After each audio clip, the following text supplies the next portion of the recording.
তৈরি রেডি। আরেকটা আছে কেইকের পাপসি কেই আর কি আছে এটা রেডি সারা রাত চালায় কোনটা হলো হিরোইন রেডি কোনটা মধ্যে রেডি কোনটা নেশা ট্যাবলেট রেডি এমন রেকর্ড আছে ভদ্র পরিবারের শিশু মাওলার একমাত্র সন্তান আজকে সাফ পাইতে হয়ে নেশা মুক্তি কেন্দ্রে পাঠাই গেছে আসে নাই। এর এক নম্বরের কারণ হলো কি দেখবেন বাপের উপার্জন হলো হারাম। কোনটা পরের লোক বেতন পায় 40,000 কত হাজার পরিবার চালায় বছরের শেষে দেখা যায় 50 লাখ টাকা জমি খরিদ করে আসে না নাই কথা বলে বেতন পায় 40,000 50,000 পরিবার চালায় 5 জনের পরিবার চালায় সে কে পায় ঔষধপত্র সব চালায়। এরপরে দেখা যায় এই হাইলাকান্দির সিটি নয় গভর্নমেন্টে পালমালায় দিল্লিতে 1 কোটি টাকার ফ্ল্যাট খরিদ করেছে। এবার বলুন তো এই টাকাটা হলো কিসের টাকা? আওয়াজ করবেন কিসের টাকা? হালাল না হারাম? হারাম উপার্জন করেছে আল্লাহ জন্ম দিয়েছে হারাম টাকা যাতে জন্ম দিয়েছে এটাও হারাম।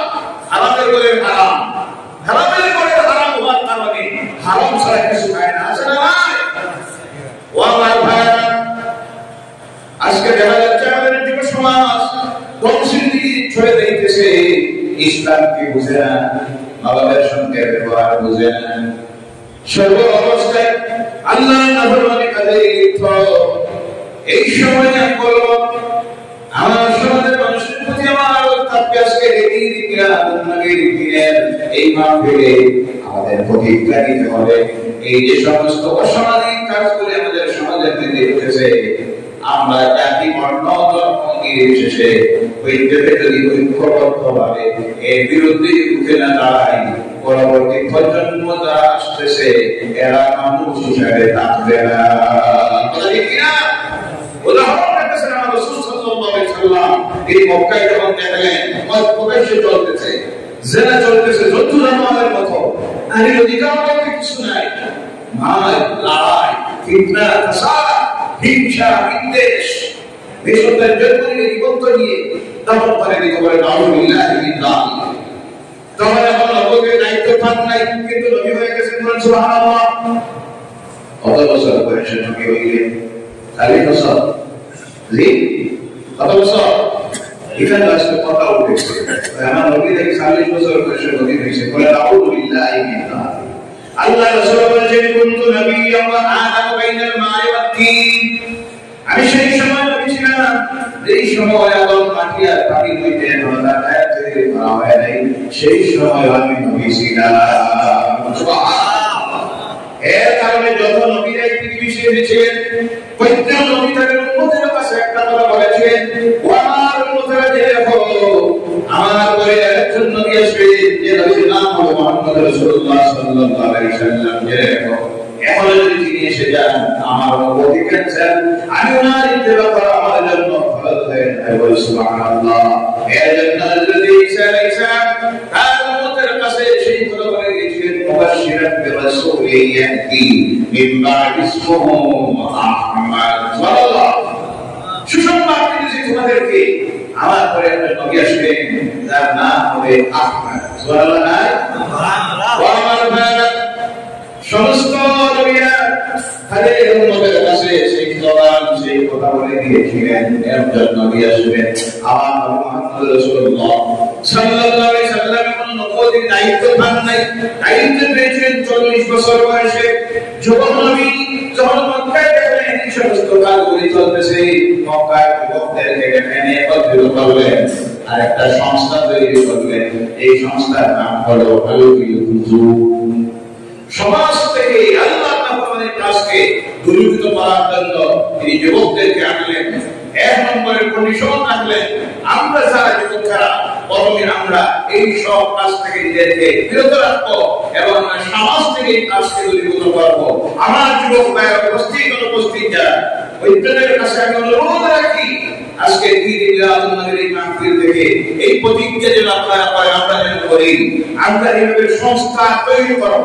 যদি ইসলাম বলেছে, কোরআন বলেছে, বাস্তবায়িত করার জন্য এইভাবে সংস্থা তৈরি করব। এবং প্রথমে যারা সেই সংস্থা মেম্বারশিপ নেবেন, সদস্য হবেন, আপনারা প্রথমে এই প্রতিজ্ঞা করবেন যে আজ থেকে আমরা পড়ব 5 ওয়াক্তের নামাজ। আওয়াজ করবেন কয় ওয়াক্তে, হাত তুলে বলেন কয় ওয়াক্তে। 5 ওয়াক্তের নামাজ আমরা পড়ব, জামাতে নামাজ পড়ব, রাজি আছে? আল্লাহর তাওহীদের সবাই বলেন আল্লাহুম্মা আমিন। তৎসঙ্গে আমরা আমাদের সমাজের যে সমস্ত যুবকেরা এই সমস্ত অসামাজিক কাজে লিপ্ত, তাদেরকে আমরা করে করে গিয়ে বুঝাবো, ভাইরা এই যে রাস্তা ধরে আমরা চলতেছি আমাদের ভবিষ্যৎ ধ্বংস হয়ে যাচ্ছে। আমরা হলাম দুনিয়ার মানুষের জন্য মডেল হব আমরা যুবকেরা। আমরা এমন নবীর উম্মত যে নবী জীবনে একটা মিথ্যা কথা বলেন নাই, সুবহানাল্লাহ।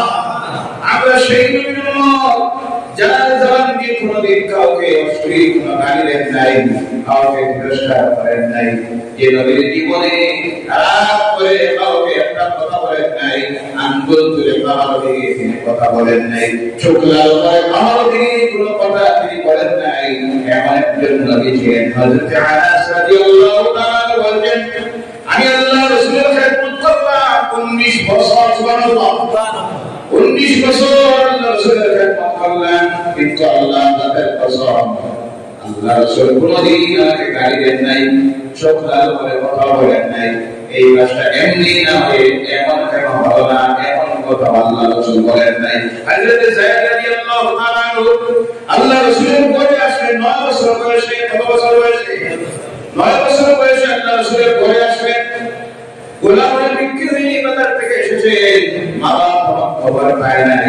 পরবর্তীতে মা বাবা খবর পায় না, আসলো আল্লাহ রাসূলের কাছে এসে বলল, আপনার ঘরে যে যুবকটা যায় আমাদের পুত্র, আপনি যদি আমাদের সঙ্গে দিয়ে দিতেন। আল্লাহ রাসূল বললেন, বসুন, আপনার আমি যায়েদকে ডাকতেছি। যায়েদ রাদিয়াল্লাহু তাআলা আমাকে ডাকলেন। যায়েদ রাদিয়াল্লাহু তাআলা যুবক সামনে আসলেন। আল্লাহ রাসূল বলেন, যায়েদ এই দুইজনকে তুমি কি চিনো? হযরত যায়েদ রাদিয়াল্লাহু তাআলা বলেন, অবশ্যই। উনি বলেন আমার আব্বা, উনি বলেন আমার মা। আল্লাহ রাসূল বলেন, তারা এসেছে তোমাকে নেওয়ার জন্য, তোমার মায়ের সঙ্গে তুমি চলে যাও। হযরত যায়েদ রাদিয়াল্লাহু তাআলা বলেন, ইয়া রাসূলুল্লাহ সাল্লাল্লাহু আলাইহি সাল্লাম, আপনার কাছে আমি যে ব্যবহারটা পেয়েছি আমার এই 9 বছরের জিন্দেগিতে, এই ব্যবহারটা আমি আমার বাবার কাছে পাই নাই। আপনার কাছ থেকে যে স্নেহ ভালোবাসা আমি পেয়েছি, আল্লাহ রাসূল আপনার কদম মোবারকে আমি চাই আমার জীবনটা উৎসর্গ হয়ে যাক, আমাকে আমার বাবার সঙ্গে আপনি ফিরিয়ে দিবেন না। সুবহানাল্লাহ, এই ছিল রাসূলের ব্যবহার। ও আমার ভাইরা মুসলমান, সেই নবী মুহাম্মদ রাসূলুল্লাহ সাল্লাল্লাহু আলাইহি সাল্লাম সংগ্রাম তৈরি করবেন।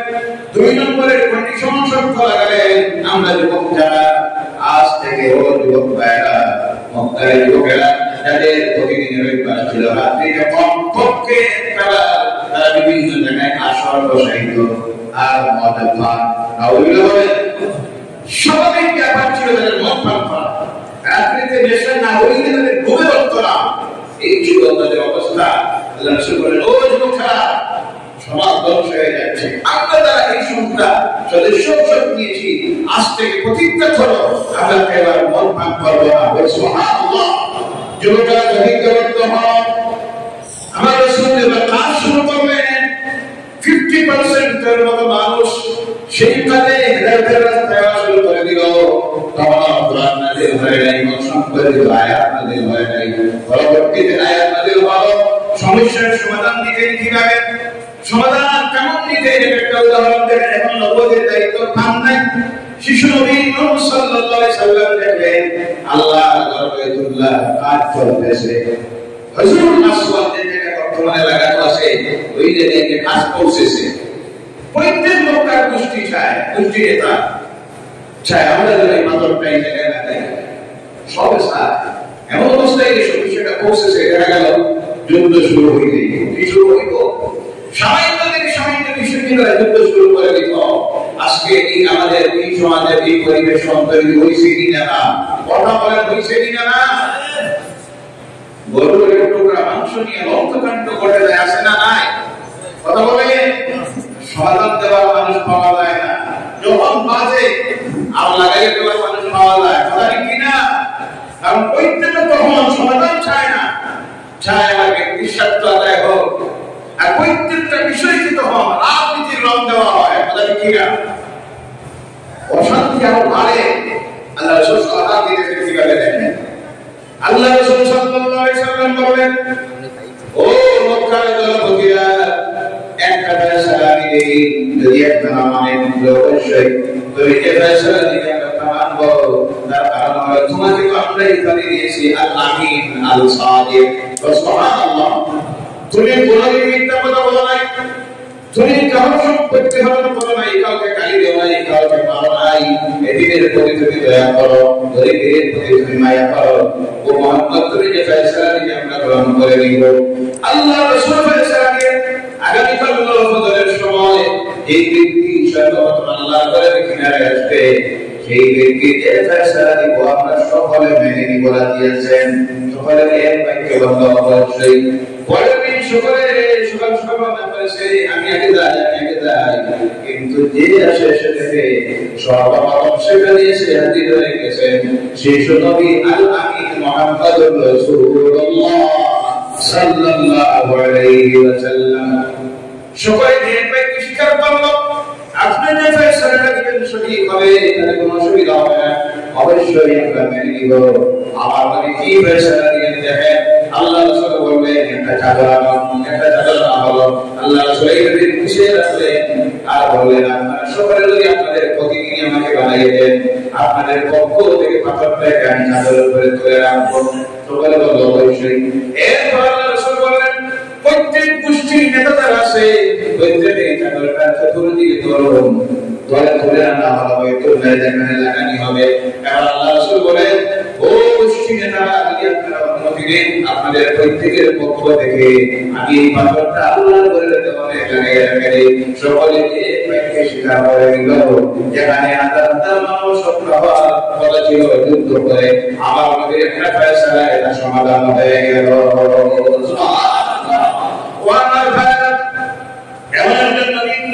যুদ্ধের ময়দানে সেনাপতি সুবহানাল্লাহ বলেন, আমরা তো অনেকে ভাবি প্রত্যেক পরিষ্কার শুনে বলি এবার সপ্তাহে নামাজ পড়ে তাসবিহ নিয়ে মসজিদে থেকে থাকে আর বাড়িতে যায়, দুনিয়াতে কোনো কথা বলে না। আমরা ওই মানুষটা খুব ভালো মানুষ, দুনিয়াতে নামাজ পড়ে শুধু নামাজ তাসবিহ এর না করে দেরি হয়। আমার রাসূল সাল্লাল্লাহু আলাইহি সাল্লাম রাতে তাহাজ্জুদের নামাজে সুবহানাল্লাহ দিনের বেলায় পাঁচ ওয়াক্তের নামাজের ইমাম বললেন নাই সুবহানাল্লাহ, তাহাজ্জুদের নামাজে দাঁড়িয়ে দেখতে রাতে হলে দুই চোখের পানি ঝরতেছে, এমন একটা আওয়াজ করতেন ফজরের সময় দেখা যেত পা মুবারক ফুলে এসে সবাই কাকতালি করতে, ইয়া রাসূলুল্লাহ সাল্লাল্লাহু আলাইহি ওয়াসাল্লাম আপনার পা মুবারক ফুলে এসে আল্লাহ রাসূল বলেন আমি রাতে আমার আল্লাহর শুকরিয়া করতে নামাজের মধ্যে দাঁড়িয়েছিলাম, এর জন্য পা মুবারক ফুলে গেছে। সবাই বলতে ইয়া রাসূলুল্লাহ আল্লাহ আপনার জীবনের সমস্ত গুনাহ মাফ করে দিয়েছেন, আগে পিছে আপনি তো নিষ্পাপ মাসুম, তারপর আপনারা এত নামাজ রাতে পড়েন। আল্লাহ রাসূল তখন বললেন, ও সাহাবীরা, হে আল্লাহ পাক আমার জীবনের সব মাফ করে দিল, আমি এগুলা বিষয়ে আপনাদের শুকরিয়া আদায় করব না।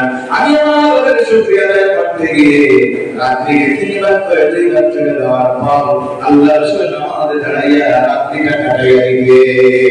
সুবহানাল্লাহ, আমাদের জন্য নামাজ হলো পাঁচ ওয়াক্তের ফরজ কয়ক?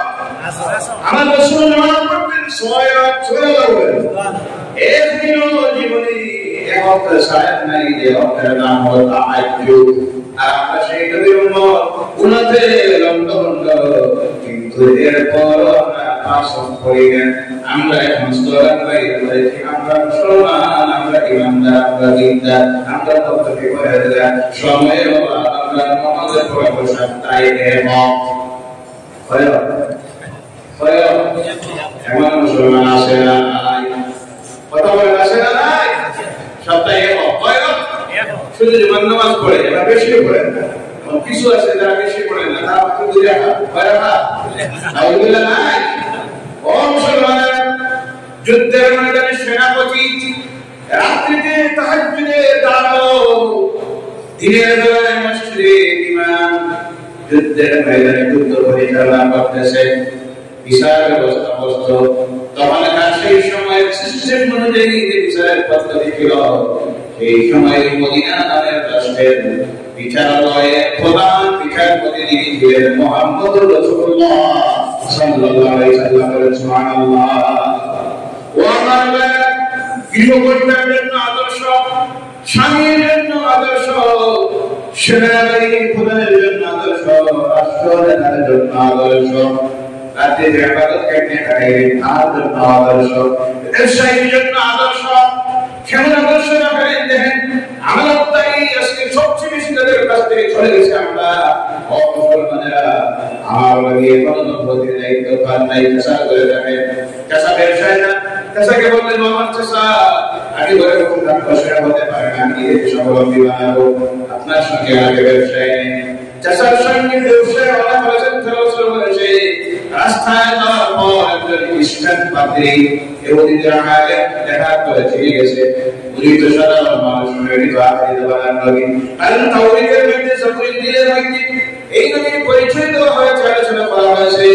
হযরত আবু তালিবকে বলল, ও বন্ধু, এই তোমার সঙ্গে সুযোগকে লাভাবিদা এসো যদি তোমার মায়া ছিল অবশ্যই, তাহলে তোমাকে একটা কথা বলতেছি, তোমার এই বাতিদাটাকে নিয়ে তুমি সরিয়ে যেও না, কারণ গেলে বলো মানে ইহুদি রাইকার যারা আছে এটাই কি দিবে মানে আখিরাতে বানার নবী সঙ্গে সত্যি ওনাকে হত্যা করার চেষ্টা করবে। এই বাতিদার সঙ্গে মায়াটাকে বাতিদাকে বাড়ি থেকে আনা হয়ে গেল আবু তালিব। সেখানে ব্যবসার মালিক করে চলে আসলেন মক্কায়। এবার আল্লাহ রাসূল দেখেন বসে থাকলে হবে না, সমাপ্তি হতে হবে। তখন আল্লাহ রাসূল খবর পাইলেন মক্কায় একজন মহিলা আছে যার নাম হলো আলিমাতুস সাদিয়া। ওই মহিলাটা নিজের মাকে মেয়ের কাছে গিয়ে ব্যবসা করার টাকা দিয়া আল্লাহ রাসূল তার কাছ থেকে গিয়ে টাকা আনলেন। কন্ডিশনে লাগানো হলো ব্যবসা যাবে লাভ হবে দুইজনের সমান সমান। এই কন্ডিশনে অনেক নাই, লাভ হোক না হোক 1 লক্ষ টাকা আপনি গেলেন মাস করবে 10,000। এর নাম হলো সুদ, এর নাম হলো সুদ। হালাল না হারাম? আওয়াজ করে বলেন হালাল না হারাম? আল্লাহ রাসূল সাল্লাল্লাহু আলাইহি ওয়াসাল্লাম জানালেন কন্ডিশন, লাভ হইলে দুইজনের 50-50, লস হইলে দুইজনের 50-50। এর নাম হলো শেয়ার ব্যবসা। জায়েজ না জায়েজ? জায়েজ। ব্যবসা লাভ হয় আল্লাহ রাসূলের সঙ্গে মা হযরতে খাদিজা খেদমতের জন্য একজন গোলাম দিয়ে আল্লাহ রাসূল বলেছেন মা নিয়ে মাল বেচলেন। এবার আসতেছেন ফিরে আসতেছেন যখন মা খাদিজা তার বিল্ডিং এর বারান্দায় বসে আছেন, সামনে দিকে তাকান দেখেন ওই যুবক তো সেই যুবক আমার পয়সা ব্যবসায় গিয়েছিলেন, তিনি আসতেছেন। তো তিনি অবাক হয়ে গেলেন, তিনি দেখতেছেন মরুভূমি উত্তপ্ত রুদ্রবালুকায় শীত উপরবেলায় ওই যুবক যখন হাঁটতেছে মা খাদিজা দেখে আকাশের মেঘমালা সেই যুবকের উপরে ছায়া দিয়ে দিয়ে আনতেছে। আকাশের মেঘমালা শুনতে শীত বলেন সুবহানাল্লাহ। দুর্ভাগ্য পাহাড়ের জন্তুরা নত শীত, দুর্ভাগ্য আছে পৃথিবীর কিছু মানুষ সৃষ্টির সেরা হয়ে এমন পর্যন্ত আমার নবীকে ছিনিবেও না। আর এটা হলো মুকদ্দরের ব্যাপার, ভাগ্যের ব্যাপার। কিসের ব্যাপার? যার মুকদ্দরে আল্লাহ শিল্প করে দিয়েছে, আল্লাহু আলা কুলুবিহিম ওয়া আলা সামইহিম ওয়া আলা আবসারিহিম হিসাব। দেখবেও না, শুনবেও না, অধীর হয়ে যাবে। তার ভাগ্যে ঈমান নেই, কালেমা পড়া নসিব হবে না। এটা হলো ভাগ্যের ব্যাপার। যার কারণে আবু তালিব আমার রাসূলের জন্য সারা জিন্দেগি কাটিয়ে দিলেন, কিন্তু সেই আবু তালিবের কালেমা পড়া নসিব হলো না। যখন ফিরে আসবে আল্লাহ রাসূল হিসাব দিতেছে, মা খাদিজার সামনে যখন হিসাব দিলেন তিনি অবাক হয়ে গেলেন।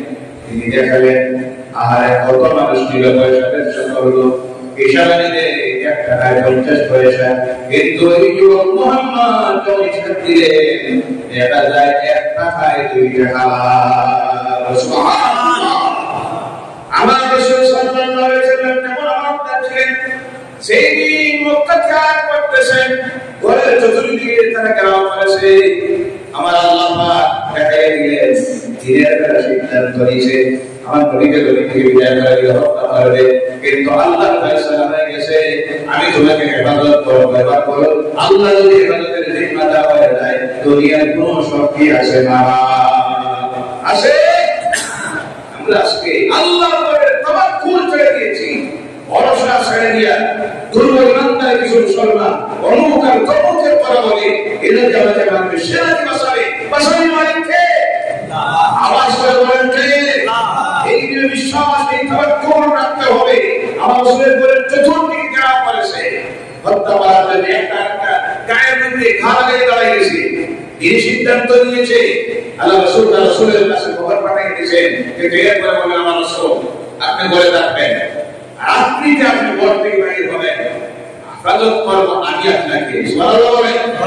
বলেন তারা রাসূলের উপরে চতুর্দিকে দাঁড়িয়ে গেছে, একটা গায়ে ঘা লাগাইয়া হাতে উন্মুক্ত করে তরবারি নিয়ে দাঁড়িয়ে আছে। আল্লাহ রাসূল সাল্লাল্লাহু আলাইহি ওয়াসাল্লাম ওনার কাছে যে আমানত ছিল, তার প্রত্যেকটা ভাষা আমানত রাখতো।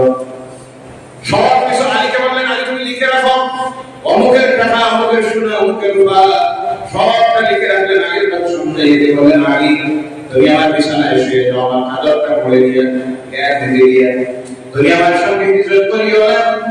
আমি তো আগামী কাল সকালবেলা যখন তারা সন্ধ্যা চলে গেছে মদিনায়, তাদের এই আমানতটা যদি ফিরাইয়া দেওয়া না হয় সুযোগ পেয়ে তারা বলবে মুহাম্মদ তো আমিন ছিল, মুহাম্মদ তো সাদিক ছিলেন, কিন্তু আজকে তোমাদের আমানত মানিয়ে পাচ্ছে। বলে নাউযুবিল্লাহ। তুমি সমস্ত আমানত রাখো, তাদের আমানতকে তুমি ফিরাইয়া দিয়া এরপরে তুমি আমার সঙ্গে হিজরত করবে। তুমি যতক্ষণ আমার সঙ্গে পৌঁছবে না ও আলী আমি মদিনায় গিয়ে পৌঁছবো না। সুবহানাল্লাহ। এবার আল্লাহ রাসূল ঘর থেকে বাইরে হলেন। আল্লাহ পাক সেই সময় তার রাসূলের কাছে জিবরাইল পাঠিয়ে দেয় আর সূরা ইয়াসিনের প্রথম লা ইউসিরুল পর্যন্ত আয়াত আল্লাহ নাযিল করে দিল। সুবহানাল্লাহ। জিবরাইল এসে এই আয়াত শোনালেন আল্লাহ রাসূলকে আর বললেন আল্লাহ ইয়া রাসূলুল্লাহ ইয়া হাবিবাল্লাহ আপনি ঘর থেকে বের হওয়ার সময় এক মুষ্টি বালু হাতের মধ্যে নিবেন আর এই সূরা ইয়াসিন কোরআনুল কারীমের কম সূরাকে বলা হয় হাট বলা হয়।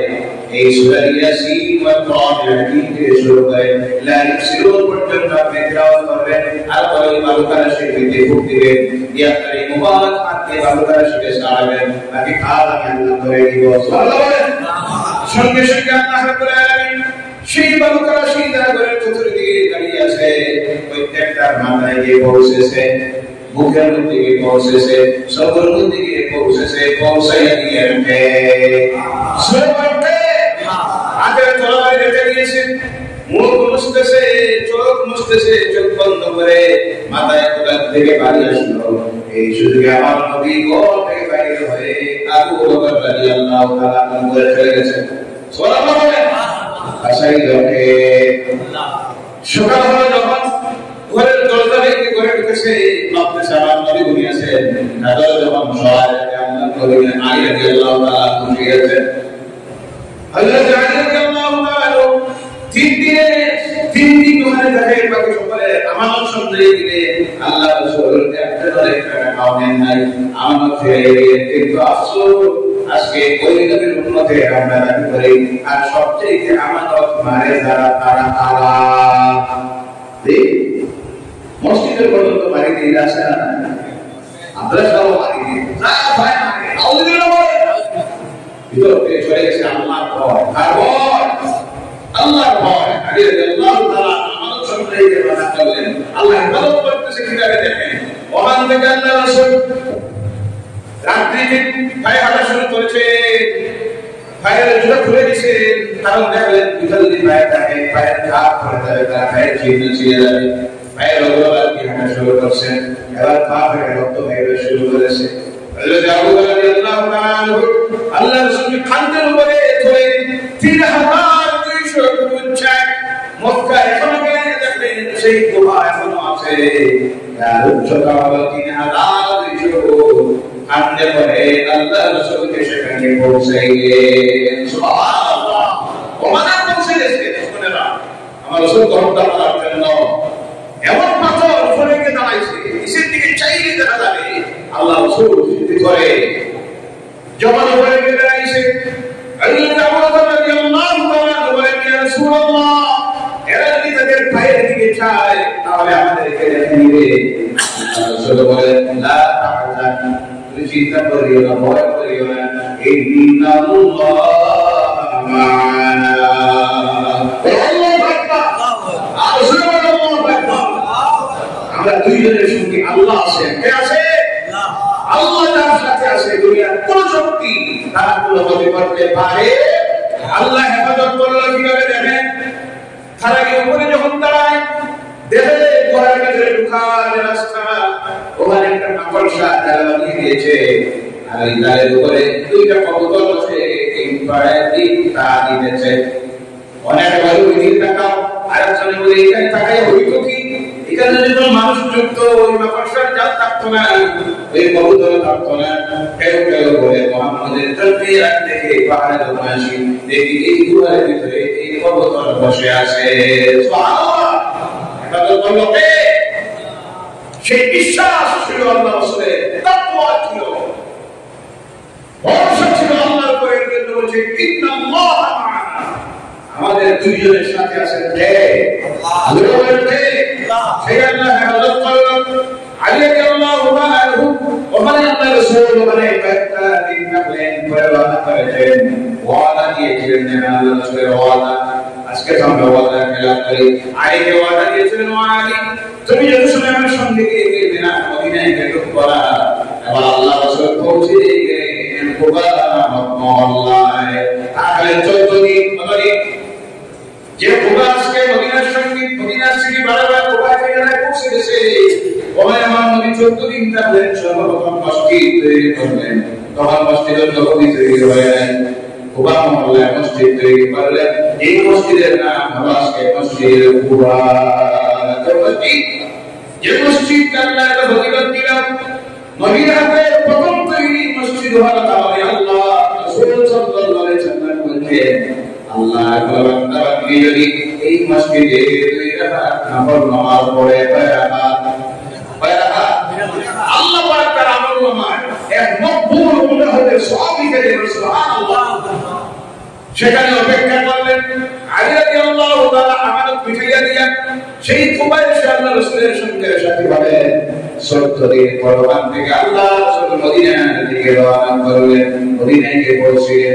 একদিন আল্লাহ রাসূল দেখাইলেন আমানতদারি, 2 নম্বরে দেখাইলেন ওয়াদা। আলী তোমার সঙ্গে ওয়াদা করেছি, তুমি যত সময় আমার সঙ্গে এসে মিলবে না আমি মদিনায় যাব না। 14 দিন অপেক্ষা করে আলী রাদিয়াল্লাহু তাআলার সঙ্গে নিয়ে আমার নবী মদিনায় গেলেন। সুবহানাল্লাহ। এমন কোনো বিষয় বাকি নেই, complete course of the life. বিশ্ব মানুষের জন্য কমপ্লিট জীবন ব্যবস্থা ইসলাম বাস্তবায়িত করে তিনি রেখে গেছে দুনিয়ার মানুষের সামনে। তিনি বলেন মুহাম্মাদুর রাসূলুল্লাহ সাল্লাল্লাহু আলাইহি ওয়াসাল্লাম। এর জন্য ভাইরা আজকে সোশ্যাল মিডিয়ার যুগ, ওই একটা সুন্দর সিস্টেম মোবাইল ওটা এটা বাইরে চালানোর জন্য আসে না, সিনেমা দেখার জন্য নয়, গান শোনার জন্য নয়। ভালো ব্যবহার করুন। এই লোকগুলো আসে প্রত্যেকটা মুসলমান নবানি যুবক যুবতীদের কাছে এই মোবাইলে গুগলে ঢুকে আপনি সার্চ করুন আমার নবীর জীবন। প্রত্যেকটা দিক আপনি পাইবেন। ব্যবহারিক জীবন, স্বামী স্ত্রীর সম্পর্কের জীবন, রাজনীতির জীবন, সামাজিক জীবন, অন্য ধরনের মানুষের সঙ্গে ব্যবহারের জীবন, এদিকের সঙ্গে ব্যবহারের জীবন, যা চাইবেন তা পাবেন, তা দেখেন আর আমল তৈরি করুন। এটা বড় কঠিন সময় এই পৃথিবীতে। আজকে এই পৃথিবীর মানুষ এমন অবস্থার মধ্যে পৌঁছেছে সোশ্যাল মিডিয়ার অপপ্রচারের কারণে। আজকে ইসলাম থেকে মানুষকে সরাইয়ে দিয়েছে পাশ্চাত্যের অপশক্তি দিয়ে দিন। বিশেষ করে ইহুদিদের সাথে ধরা তাদের অপসংস্কৃতি, তারা যখন দেখেছে আমরা ধ্বংসের দিকে চলে গেছি, পারিবারিক বন্ধন নাই, হায়া সরল বলতে কিছু নেই, ব্যবহার বলতে কিছু নাই। আর তৃতীয় মানুষ বিজ্ঞানের বিভিন্ন প্রযুক্তির উন্নতির চূড়ান্ত শিখরে তারা পৌঁছে গেছে, কিন্তু তাদের মধ্যে শান্তি বলতে কিছু, মানবতা বলতে কিছুই নাই, দয়া মায়া বলতে কিছুই নাই। যেমন তারা দেখছে আমাদের এই অবস্থা হয়েছে, তারা দেখতেছে আমরা তারা আমাদেরকে কিভাবে তাদের মতো বানিয়ে দেয়। তাই তারা সোশ্যাল মিডিয়ার মাধ্যমে দুনিয়ার মানুষের সামনে তুলে ধরতেছে এই ইসলামের কিনারায় যাইও না, কোরআনের কিনারায় যাইও না, ইসলামটা হলো সন্ত্রাসীদের একটা সংগঠন। আল্লাহ নাই মুহাম্মদ সাল্লাল্লাহু আলাইহি সাল্লাম পৃথিবীর সবচেয়ে বড় সন্ত্রাসী ছিলেন বলে নাউজুবিল্লাহ। ওই মুসলমান যারা তাদের কাজ হইল শুধু চুরি করা, জেনা করা, অপরাধ করা, সামান্য একটা ঘটনা যদি কোনো সময় ঘটে যায়, দেখবেন ইন্টারন্যাশনাল মিডিয়া থেকে শুরু করে হেডলাইন বানাইয়া দিতে চায় যে এর চরিত্র দেখো। আসলে কিন্তু ওই কাজটা করে তারা মুসলমান নয়। আপনার কোন মুসলমানকে জিনা করতে পারে? কথা বলেন, কোন মুসলমান কি নারী হত্যা করতে পারে? কোন মুসলমান কি সন্ত্রাসী হতে পারে? নিরপরাধ মানুষের উপরে কি কোন মুসলমান বোমা হামলা করতে পারে? কোন মুসলমান বিভিন্ন ধরনের মানুষের উপাসনালয় মন্দিরে আঘাত করতে পারে? এটা যারা করে তারা মুসলমান নয়। কিন্তু সোশ্যাল মিডিয়াতে তুলে ধরা হয় এদের চরিত্র হইল কে দেখেন, মানে তারা ইসলাম থেকে এই সব অপচারকে মানুষকে সরাইয়ে রাখতে চায়। সেই সময় আজকের এই নবীর মাহফিলে আমরা প্রতিজ্ঞা করব আমাদের বাস্তব জীবনে আল্লাহ রাসূলের আদেশ করি, নিষেধ করি, কোরআনের আদেশ নিষেধ, আমার রাসূলের চরিত্র যেমন ছিল সেইভাবে চরিত্র গঠন করে দুনিয়ার সেই অপপ্রচারের মোকাবিলা আমরা করব। দুনিয়ার মানুষের সামনে এই কঠিন সময়ে আমরা তুলে ধরতে হবে ইসলামের শিক্ষা কি দেখো, আমার নবীর আদর্শ কি দেখো, আমার নবীর মিশন ছিল কি দেখো। এই দুই তুলে ধরতে যাই যত অপপ্রচার হোক, যত প্রকারের ষড়যন্ত্র হোক, কোন ষড়যন্ত্রে কোন অপপ্রচারে ইসলামের জোয়ারকে আটকাইতে পারবে ও ইনশাআল্লাহ। পুরো বিশ্ব মানুষ আর শিক্ষিত, আধুনিক বিজ্ঞানের দিক দিয়ে শিক্ষিত, এই শিক্ষিত সমাজের সামনে যদি আমরা প্রকৃত ইসলামকে তুলে ধরতে পারি, কোরআনের আদেশকে দিয়ে আমাদের বাস্তব জীবনে চলার পথে আমরা বাস্তবায়িত করে তুলে ধরতে পারি ইনশাআল্লাহ। ইনশাআল্লাহ দিন আসবে ইনশাআল্লাহ। দেখি পৃথিবীর কোনায় কোনা থেকে আওয়াজ উঠবে লা ইলাহা ইল্লাল্লাহ, আর সবাই লা ইলাহা। এর জন্য আমার ভাইরা এক নম্বরে এই চরিত্র সংশোধনের জন্য আমরা যে মেডিসিনটাকে ব্যবহার করতে হবে আজকে ঈদ রাতের মাহফিলে এই প্রতিজ্ঞা আমরা নিই যে মেডিসিনের নাম হলো নামাজ। আজ থেকে আমরা 5টা ওয়াক্তের প্রথম নামাজ পড়া রাজি আছে। আল্লাহর তাওহীদকে শুনাবেন আল্লাহ আমিন। জামাতে নামাজ পড়বে, নামাজ পড়ে আমাদের অনেক আছে, আমরা নামাজ পড়ে কিন্তু জামাতের কোনো লক্ষ্য রাখি না। আল্লাহ মাস্টার রোজা রাখবো, আজ থেকে আমরা এই প্রতিজ্ঞা নিব নামাজ পড়ি তাকবীরে উলা, ইমামের প্রথম তাকবীরের সঙ্গে আমাদের জামাতে শরীক হব। আল্লাহর তাওহীদকে শুনাবেন আল্লাহ আমিন। তাই আমরা সংক্ষিপ্ত সময়ে যে আলোচনাটুকু রাখলাম, আল্লাহ পাক আমাদেরকে যেন এর উপরে আমল করার তৌফিক দেয়। সবাই বলেন আল্লাহুম্মা আমিন। সংক্ষিপ্তভাবে আমরা মাহফিলে মিলাদুন নবী পড়ব, মনে প্রাণে মহব্বতে আল্লাহ রাসূলের প্রতি সালাত ও সালাম পেশ করবেন। আল্লাহ যেন তৌফিক দেয়। সবাই বলেন আল্লাহুম্মা আমিন। বিসমিল্লাহির রহমানির রহিম।